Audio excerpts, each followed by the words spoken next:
All right, sometimes truth is better than demonstration. I was gonna start this for you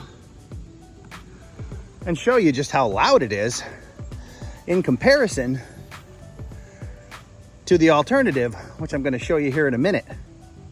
It ran once, it turned off, and now it won't start again. If all your stuff is melting in your freezer and your refrigerator and you can't start the generator, that's not gonna work.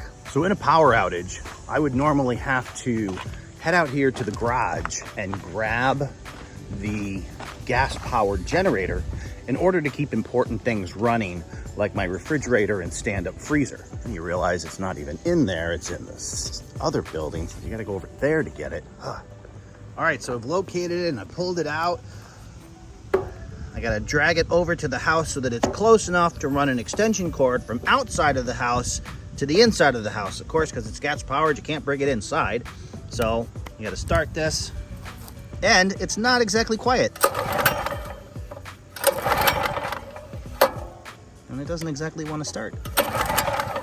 All right, sometimes truth is better than demonstration. I was gonna start this for you and show you just how loud it is in comparison to the alternative, which I'm gonna show you here in a minute. It ran once, it turned off, and now it won't start again. If all your stuff is melting in your freezer and your refrigerator and you can't start the generator, that's not gonna work. But there's a better way. All right, so this is our refrigerator. In a power outage, we would need to run an extension cord through the house, out the back door, to the generator in order to keep this running in the event of a prolonged power outage. But now, as you can see, we have it plugged right in to the unit right here. And it's letting us know that at this output, it can support the refrigerator for 6 hours. So as you plug something in, it tells you the wattage output, and it lets you know at that wattage output the estimated remaining time. So if you had a couple hour power outage, plug your fridge into this and you're good to go. Plus it's self-contained, it's right here, it's inside. You don't have to go outside. If you're in the middle of a thunderstorm and the power goes out and it's pouring rain, you don't have to go outside and get your generator all set up and get it running. As we saw, I couldn't get mine running. So imagine trying to do that in a lightning storm. But here you have the unit, you can keep it indoors, you can run it indoors, and it is going to allow you to take care of things like this with so much less stress than you would have if you were trying to do this with a gas-powered generator. This is a great use case that I know a lot of us experience at times. They don't always happen often, but it's nice to have the right tool for the job when it does happen. And this is by far a much better tool than a gas-powered generator. Just want to show you a quick size comparison here.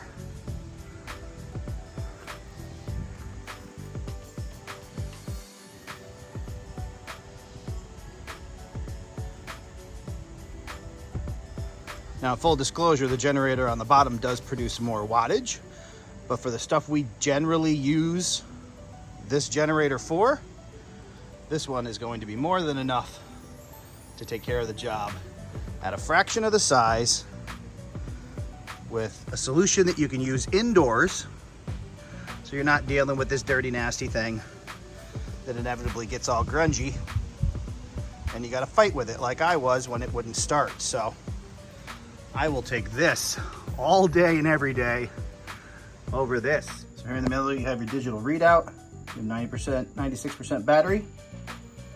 It has your wattage input.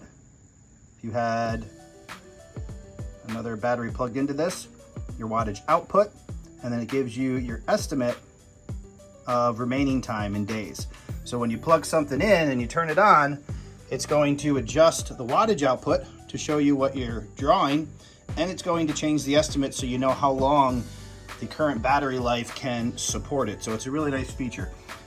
We are out in my workshop here right now, so we're going to plug in a fan because it's really hot, and we'll get a sense of how this adjusts.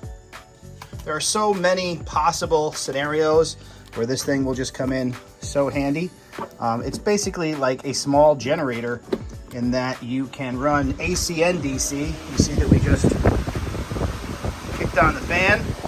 That feels really nice. And we see the output, 96 watts. And we'll see that it can run the fan for an estimated 9 hours. Not too shabby. Obviously, your AC power, 120 volt. Got 4 of those down here. Of course, if needed, depending on your draw, you could use something like this, and if you have multiple lights or things. You have your DC power up here.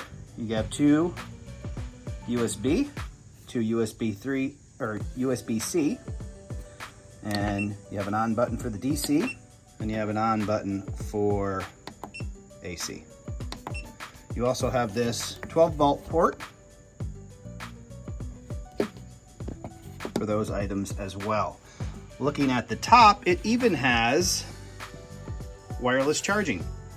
So you can actually set your phones on here with DC power on, and this will actually charge your phone.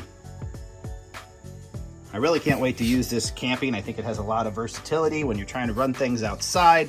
Plus you can set your phones there.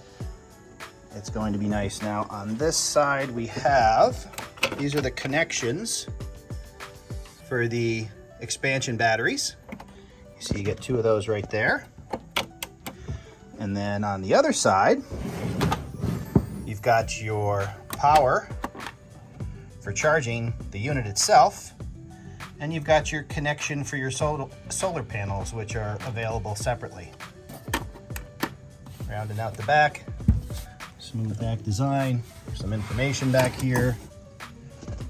You'll see portable power station.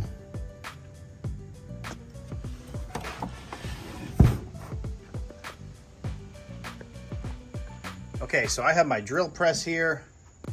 It's actually plugged into a power strip. Power strip is plugged into the wall. We're going to unplug the power strip from the wall. Turn on this. We're going to plug the power strip into here, like so.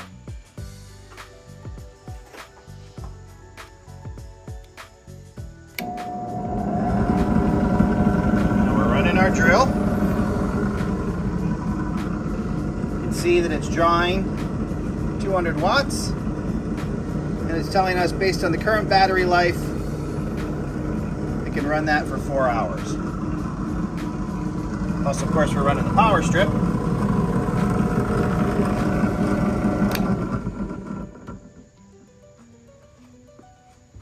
This really is portable power wherever you can't get to that, whether that's through a power outage or a remote location, or a variety of scenarios where you want a nice compact solution that has a lot of beef behind it. This is a great little unit to handle a lot of the reasons that we may need power when we can't get to a traditional source. So this is the ALLPOWERS R1500 portable power station.